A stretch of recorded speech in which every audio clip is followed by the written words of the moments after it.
Pod that music back up. I like that music. There we go. It's back. Okay, there we go. Welcome back. It is the Vegas Take, Sharp and Shapiro. Thanks for joining us. Bob Irwin in studio, former owner of the gun store. And as you know, we always love taking phone calls, even if it's people that agree or disagree. That's what makes America great, not to use a Donald Trump term. But I do want to get to the issue of hunting. But before I get to that, I will get to a few callers that have been waiting very patiently on hold. One of them, I believe the next caller is Doug. Doug, thanks for calling in. What's on your mind? Yeah, I'm just bothered. Both times I've called into your show, you've hung up on me. Yeah. This time you put words in my mouth. I tried to correct you, and you hung up on me, and then went ahead and said I said something I didn't say. Okay. Well, I just took 100 calls. I don't know which caller you are. I have no idea what you just said, but usually I would say 99% of the time when I hang up on somebody, it's for two reasons. Either they said something really ignorant and stupid, or I need to get to other callers because you're not special and I can't have you on for 5 minutes. Okay, I get that, but clearly I said something I what didn't did you say and what did I say? Go ahead, because you're killing me. Just tell me, what is it? Get it off your chest.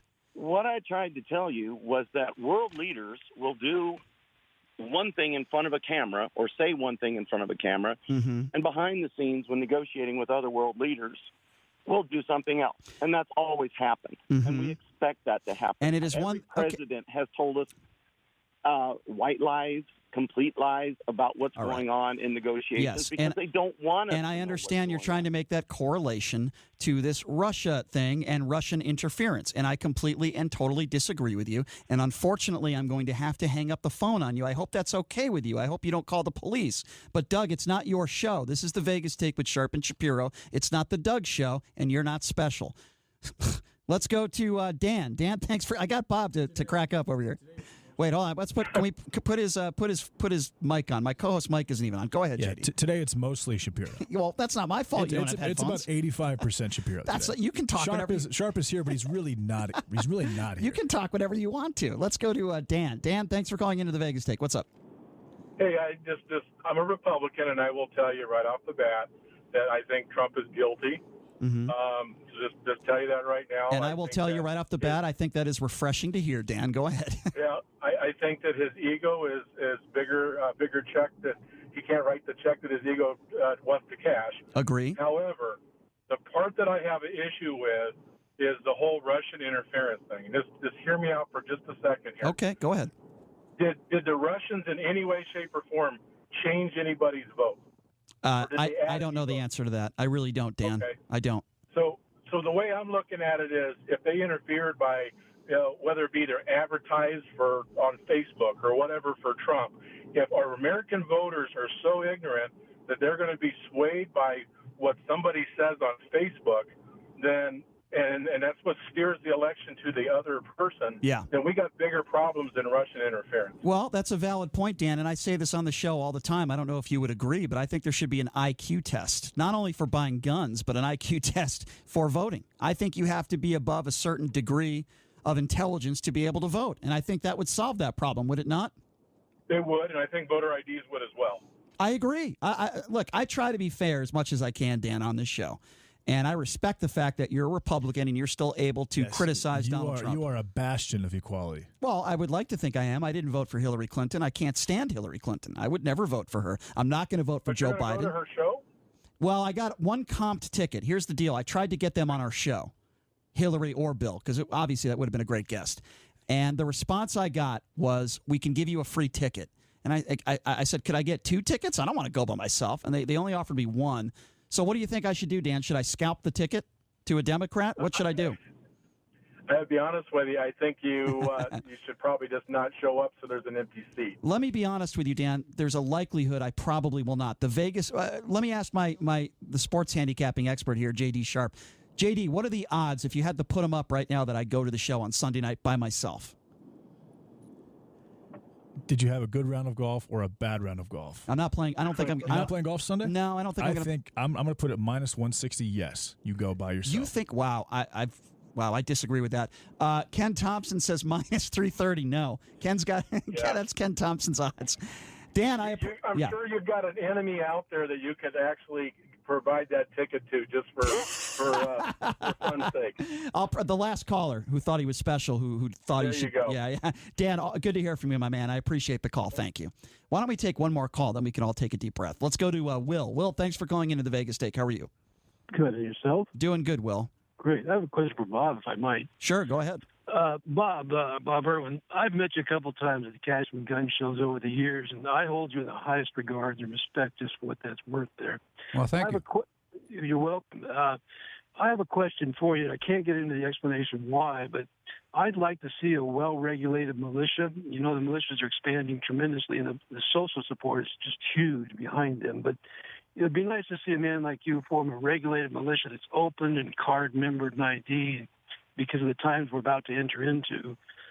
Have you considered something like that, or do you think that's too extreme? And I'll get off the air and let you answer. And before Brian get into a contentious moment, and I become naturally more honored. Thank you for not bringing up African Americans today. I appreciate the call, Will. We'll let Bob go from there. Go ahead, Bob. In my income now is from doing expert witness work in shootings and evaluating shootings for attorneys and so forth. And I would destroy my credibility doing something like that as being an even-handed person in court. What is he talking about? A militia?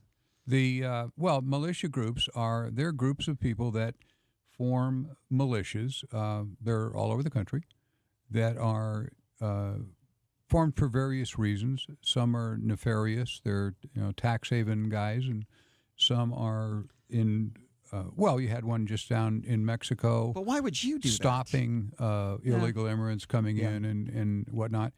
Most of them are trying to do the right thing, and they're people who have given up on changing the system, and I believe in changing the system by voting. You don't need to do that, though. You live a nice life. You have a nice family. You've run some very good businesses. You're a very successful man. So militias teeter on the brink of anarchy? And good looking. And good looking as well. Extremely attractive. You need to sit further away from me with that.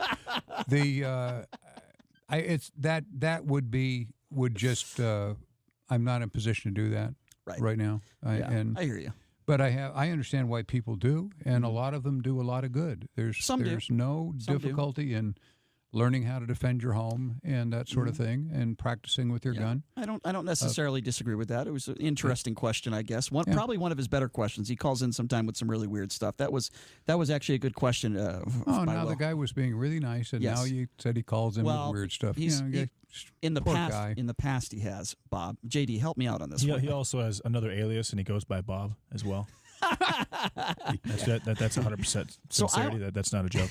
Since he does, you're right. Will Freed. He's got all these different aliases. I call him Will Free / Bob. He's joining his own phone call militia. Anyway, we need that. Yeah, I know. Bob, I want to let's take a break from the calls. I think we've taken about 300 calls in the last 40 minutes. Can't take 10 or 15 more. No. Are you sure? No. We're gonna cut the callers off. I can't.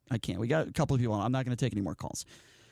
Bob, here's my thoughts on hunting. And I know you're a hunter, and I have absolutely. Let me be very clear on this. I have no problem with people that hunt animals, eat the meat. Here's what I have a problem with. Hunters who do it for the sport of it. They'll kill an innocent animal like a lion or an elephant. So poachers. And then they will take pictures with these animals like they did something so spectacular and post it and then leave the animal there to die or already has died. I have a problem with those types of hunters. I have no problem with killing animals and eating the meat. But I do have a problem with and I think it's a little psychotic, to be quite frank, to kill animals for the sport of it. I have a problem with that. What do you think about that?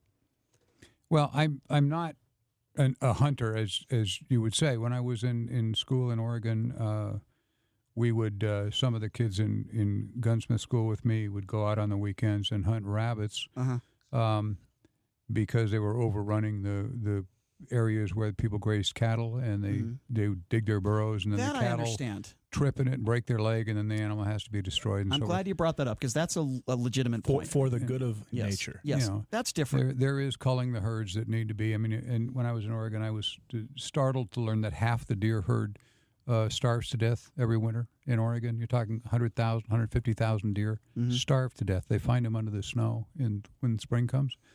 The guys that trophy hunt, I would I think it'd be very difficult to find some that just do that for the sake of killing the animal and There are out taking there. the picture. Who was the doctor who killed the lion? You know I'm- that story? The hell was that guy's name? I forgot. There is a 1% of every profession that are morons. Mm-hmm. Unless it's lawyers, then we're talking about 5%. I would be the 1% of radio hosts, right, Bob?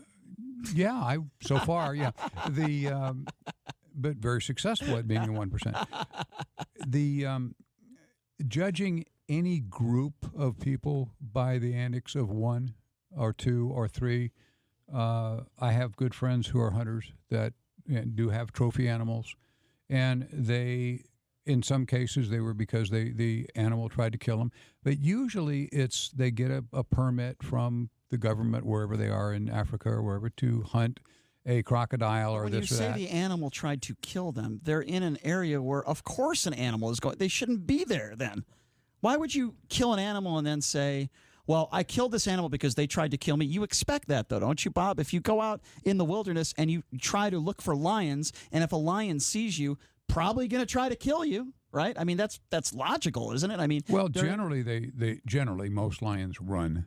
Right. The ones that attack hunters usually are because they're defending their young and so Right. forth, or they're injured and can't chase their normal But food. you get so get on. my but you There's get a my lot of point, stuff. though, right? There is 1% of You think any it's group only of one? people. Yeah. I have a problem Who with are, hunters that use automatic weapons because Machine guns? that's, because that's just cheating.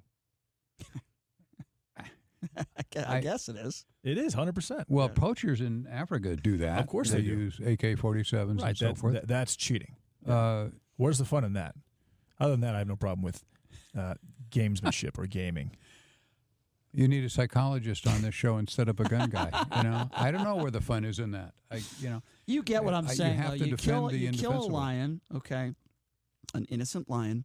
You cut off the lion's head. You mount it on your wall. I have a problem with that. I really do. Now, the reasons you brought up with the bunnies, for example, that makes sense to me.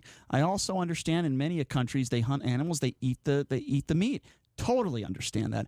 And even if it's 1%, I'm not saying you're wrong, but if it is, those types of people are psychotic, in my opinion. When you say, hey, I can't wait to kill this innocent elephant or this innocent lion, and I can't wait to cut their head off and mount it on my wall as a trophy, to me, I have a problem with that. I think that is wrong. okay. That's just my opinion. We can disagree on that, but I'm not disagreeing necessarily. It's not something I'm really involved in, and I hate to judge anybody by what the headline said on CNN. as you can see, I like to judge people. Well, yeah, that's your business. It's I have good friends that do that, and generally when they're going after an animal that the government of Rwanda Understood. or whatever said, we need to shoot this. We've got this lion that's Understood. killing sheep and so forth, and there are economic reasons to do that. I hear you. It's so tough to judge people by the worst. You pick up the 2 or 3 worst instances on television. And to be clear, never did I say the majority of hunters do what I'm complaining I about. understand. But it's a tiny minority that abuse that. And I hope you're right. And I think hopefully you are. It's a tiny minority of people that own AR-15s that are shooting up schools. Yeah. JD, we have a few minutes left to go here. I've asked a lot of questions, but Bob, I'm sure will come in again at some point. But do you have any questions for Bob when it comes to Are you sure? gun control? Yeah. What? No, like I asked earlier about if he basically thought that looking in the mirror and thinking that you are a woman when you're clearly a man is a sign of mental illness, and if that's the case, would you want someone like that wielding a weapon? Would you feel comfortable like that with someone like that wielding a weapon? I don't see any relationship between. You're seeing that as a mental illness, Correct. So they're mentally Which is ill. you can argue that. Correct. There are people who are mentally ill who are not dangerous. Right. But how do you vet something like that? Why would you vet that to own a gun? The two things are entirely unrelated. I'm referencing the military. Well, I understand what he's trying to ask you. Maybe he didn't see it. Well, where the military says we don't want transgender people in the military, which I disagree with, because they feel it destroys the comprehensive capability or something of the units that are the point of the spear type of thing? Donald Trump's new policy, which is put in place, is the majority of people that are transgender cannot serve. It doesn't even mean that they're behind enemy lines with weapons. It could be people behind a desk. Who are we to say? I guess this is a separate issue, but can I see the? I don't have the data in front of me. What the bill actually says. Does it kick out people that are already there? Yes, the majority. The majority, yes. They're kicked out of the service right now. Yes, I've actually spoken to people that have been kicked out of the service. I know you've spoken to people who have been kicked out of the service, and they gave you that as the reason. Maybe there was another reason also. I'm taking them at their word. All I know is Donald Trump's policy that has been put in place is the majority of transgenders cannot and will not serve in the military, but... let's move on. Way out of my area. Yeah, let me ask you another. We only got a couple more minutes left to go here. What do you think? Or go ahead, JD. Do you have any other questions for? Okay. What do you think is the biggest misconception when it comes to gun ownership and guns that frustrates you the most, Bob? Wow, the misconception is that guns are bad. More guns are used in self-defense or for shooting sports by far than. Guns are used by criminals for criminal acts. I understand that. And the regulations that they attempt to put in place, the good guys obey the law, turn in their guns or hide them in the basement or whatever they're going to do. They try to comply. And the bad guys laugh and go, wow, more unarmed victims. Here I come. Mm-hmm. I think everybody has a basic right to have a firearm to defend their life and to defend their family. Mm-hmm. And when we get... beliefs that we're going to somehow save victims by disarming victims, that's just wrong-headed. Mm-hmm. Fair enough. Doesn't help. Fair enough. I don't even really, to be honest with you, I don't really disagree with anything you've said in 2 hours. I really don't. But I also think that you're logical and you have experience. I think that Democrats and Republicans need to come together and work together more for all areas, not just gun control, but all areas. I would like to think as Americans we all certainly do not want guns in the hands of the wrong people. Here's what I have a problem with, and we only have a few more minutes to go. I didn't bring up the NRA, okay? I have a problem with the NRA donating millions and millions of dollars to some of these politicians, and I think that's an issue because I think these politicians are going to be pro-NRA. I have a problem with that with most organizations, right? Special interest groups, but I do think that the NRA buys politicians. I certainly do, and I think that's wrong. Would you agree with that? Okay. No, I think the NRA uses their donations like everybody else in the world, and rich guys and every millionaire, billionaire in the country uses their money. You don't think it influences to put things? Politicians in office that agree with them, or it gives them the ability to pick up the phone and say, "Hey, Senator Jones, this bill's coming up that's really going to hurt my business, and I would like you to vote against it." You see it as a bribe in advance. I do. What they're doing, well, you could look at it that way, but they're buying influence. Yes. When I call whoever and say, I'm really worried about this gun bill that's coming up, and when the president of the MGM calls and says, we're worried about this gun bill of having guns on the strip. Yep. Who are they going to listen to? This is when we got to go. It gets politicians to listen. It doesn't necessarily. Not necessarily. Bribe their vote. I'm not saying every single person they've paid and contributed to has they've been influenced, but I will say that I do think absolutely that some of them were. But unfortunately, we are out of time, Bob. I cannot thank you enough for taking some time to join us. It was a lively show. At least give me that. It was a lively show. Oh, way more lively than I expected, yes. All right. Well, Bob, I hope you can come on again. I hope we didn't scare you too much. We appreciate you taking some time to join us. It was a lot of fun, and we'll catch everybody Monday. Everybody have a fantastic weekend. The legend himself, I don't know if he's a gun owner, Ken Thompson, coming up next. Thanks for joining us, everybody, on the Vegas Take. Have a great weekend.